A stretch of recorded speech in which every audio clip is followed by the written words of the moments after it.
Assalamualaikum warahmatullahi wabarakatuh.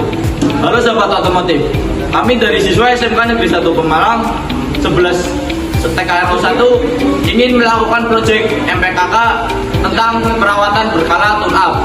Sebelumnya perkenalkan, saya Ivan Arianto, bertugas sebagai mekanik, dan di sini ada rekan saya. Perkenalkan, nama saya Galeri Refli, bertugas sebagai asisten mekanik. Perkenalkan, nama saya Hanum Maulana yang bertugas sebagai asisten mekanik. Perkenalkan, nama saya Faisal Prasetyo, bertugas sebagai mekanik. Perkenalkan, nama saya Pakan FBC sebagai editor dan juga asisten mekanik. Perkenalkan, nama saya Fatul Atmojo, bertugas sebagai mekanik. SMK bisa, SMK hebat, SMK bisa, SMK Negeri 1 Pemalang is the best. Apa itu tune-up mobil? Tune-up berasal dari kata tune dan up, artinya menyetir kembali. Jadi, tune-up mobil adalah sebuah pekerjaan untuk menstandarisasi semua komponen dan sistem pada kendaraan seperti semula, baik dengan cara penyetelan atau pembersihan. Di sini saya akan menjelaskan apa itu manfaat tune-up mobil. Manfaat tune-up mobil itu sendiri adalah untuk memaksimalkan performa mesin agar tetap optimal layaknya mobil baru dan memperpanjang usia pakai mobil. Selain itu, fungsi tune-up mobil lainnya adalah menghindari resiko kerusakan yang lebih parah jika mobil mengalami gangguan mesin.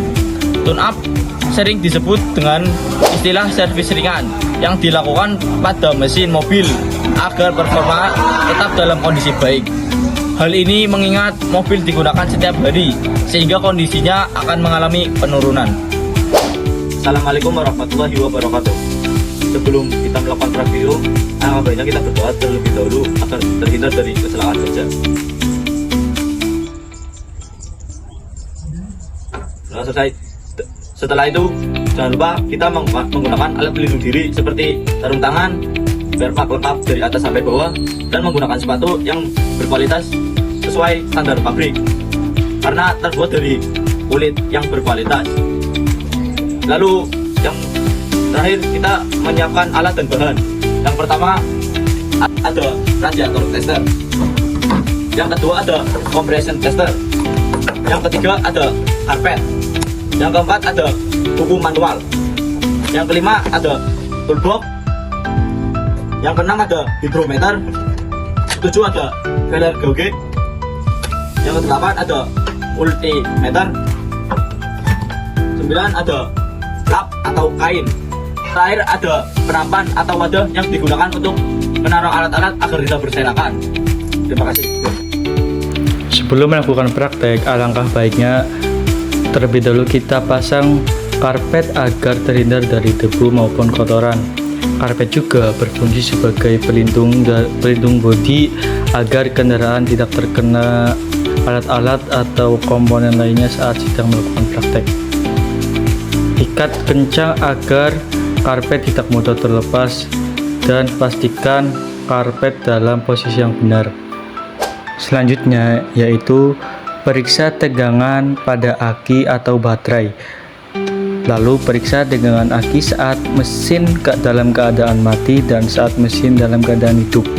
Pastikan saat mesin mati tegangan menyentuh angka 12,0 volt dan saat mesin dalam keadaan menyala menyentuh angka 13-14,0 volt.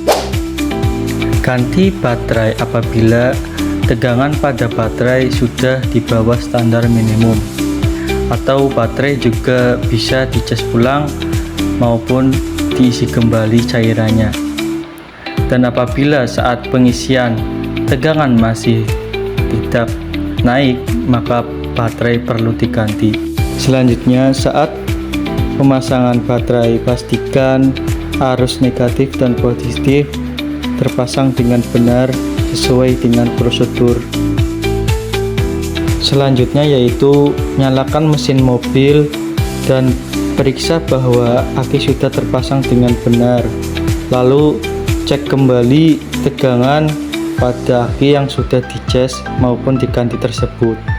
Setelah dicek tegangan sudah menyentuh angka standar, maka aki sudah bisa digunakan kembali.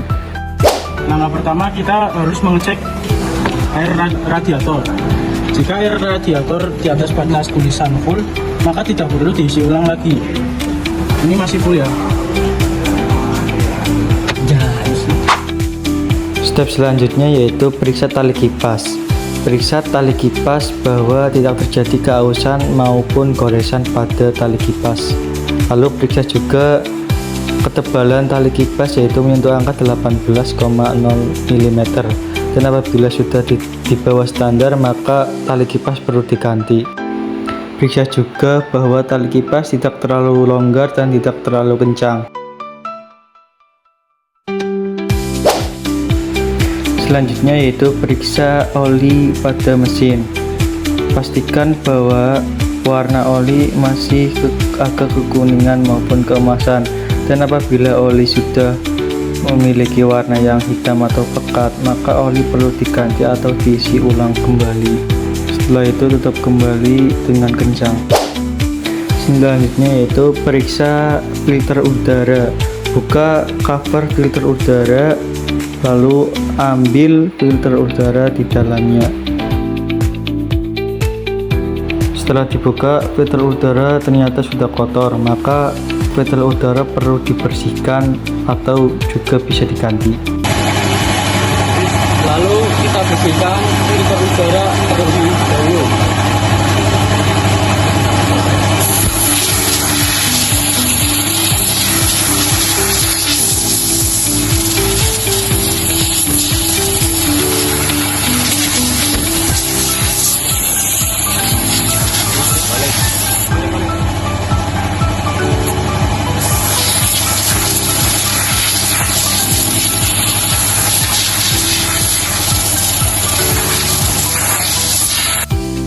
Setelah dibersihkan, letakkan kembali filter udara ke tempatnya.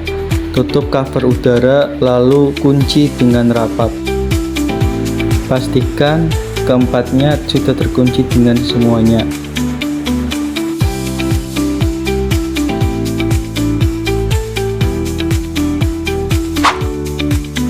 Selanjutnya yaitu periksa keadaan air wiper.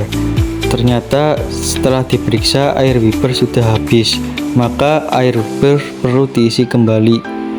Buka, tutup, lalu isi air ke dalam rumah air wiper tersebut.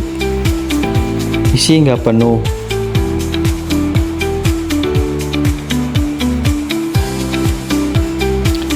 Setelah penuh, tutup kembali penutup hingga rapat.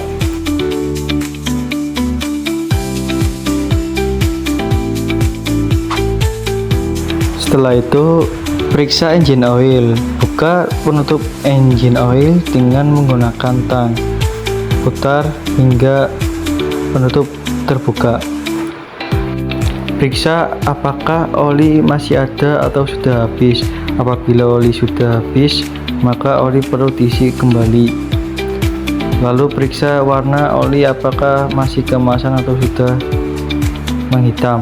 Apabila sudah menghitam tandanya oli harus cepat-cepat diganti. Tutup kembali penutup hingga rapat, lalu gunakan tang untuk lebih mengencangkan.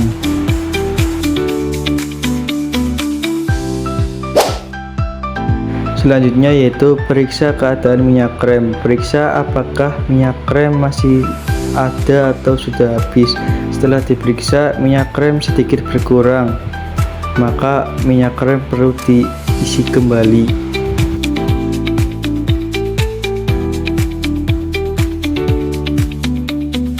Isi kembali minyak rem hingga penuh.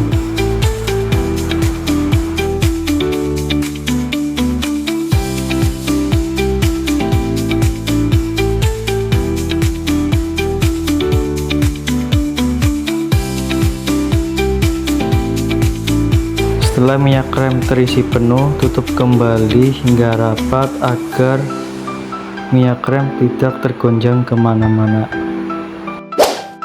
Setelah praktek selesai, kembalikan semula karpet, lalu lepaskan karpet pada dinding mobil, lipat kembali lalu taruh pada tempatnya.